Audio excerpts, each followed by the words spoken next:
भाई जिम में आज इतना ज़्यादा वेट उठा है लेकिन शरीर में पंप नहीं आया। क्या पता बॉडी बनेगा कि नहीं बनेगा।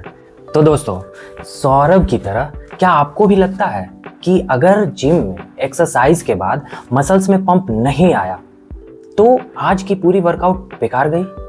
अगर हाँ, तो हो सकता है कि आप एक बहुत बड़े फिटनेस मिथ पर विश्वास कर रहे हैं। आज मैं आपको बताऊंगा कि क्या पंप सच में मसल्स ग्रोथ की निशानी है या सिर्फ एक अस्थायी एहसास। वीडियो के अंत तक आपको पता चल जाएगा कि मसल्स बनाने के लिए वास्तव में किस चीज पर ध्यान देना चाहिए। सबसे पहले समझते हैं कि पंप होता क्या है। जब आप किसी मसल्स की लगातार एक्सरसाइज करते हैं, जैसे 12 से 15 रेप्स के कई सेट्स, तो उस मसल्स में खून का प्रवाह यानी ब्लड फ्लो बहुत बढ़ जाता है। साथ ही मसल्स के अंदर पानी, ग्लूकोज और दूसरे पोषक तत्व भी ज़्यादा मात्रा में पहुंचते हैं। इसकी वजह से मसल्स कुछ समय के लिए फूले हुए, टाइट और बड़े दिखाई देते हैं।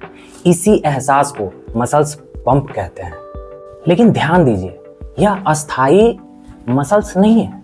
जैसे ही कुछ घंटे बीतते हैं, यह पंप धीरे धीरे खत्म हो जाता है और मसल्स फिर सामान्य आकार में आ जाते हैं।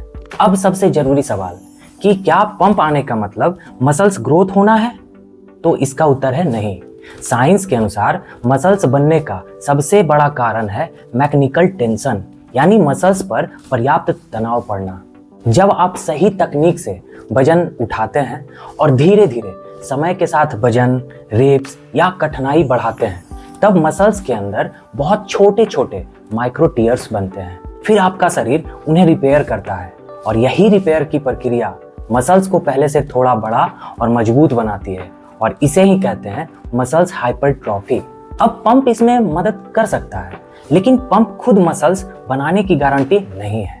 मतलब पंप एक संकेत हो सकता है कि उस मसल्स में ब्लड फ्लो बढ़ रहा है, लेकिन यह इस बात का सबूत नहीं है कि मसल्स ग्रोथ जरूर होगी। अब सौरभ की तरह कई लोगों के मन में एक सवाल और आता है कि क्या बिना पंप के भी मसल्स बन सकते हैं?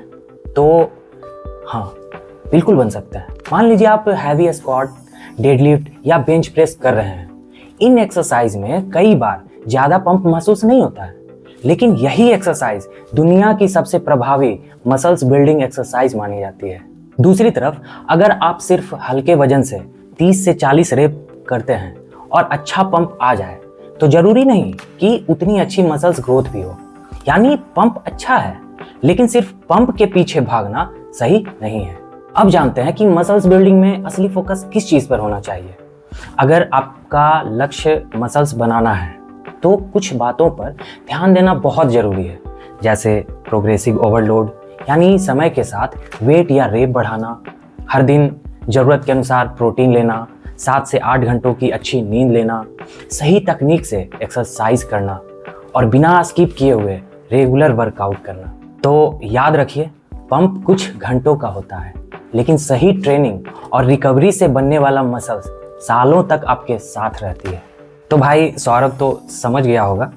अब आप भी अगली बार जब वर्कआउट करने के बाद पंप नहीं आए तो घबराइएगा मत। खुद से एक सवाल पूछिएगा कि क्या मैंने आज अपनी मसल्स को सही चुनौती दी? अगर जवाब हाँ है तो आपकी मसल्स ग्रोथ की यात्रा सही दिशा में चल रही है, और अगर नहीं तो भाई जिम जाने से बेहतर है कि आप ग्राउंड में जाओ और वहाँ पे बॉडी वेट एक्सरसाइज स्टार्ट कर दो। तो दोस्तों, मसल्स पंप क्या है अब आपको जानकारी हो गई होगी। तो अगर आपको भी इसी तरह की साइंस बेस्ड और भी फिटनेस से संबंधित वीडियो पसंद है तो वीडियो को लाइक करें, चैनल को सब्सक्राइब करें और कमेंट में बताएं कि आपको सबसे ज़्यादा पंप किस मसल्स में महसूस होता है।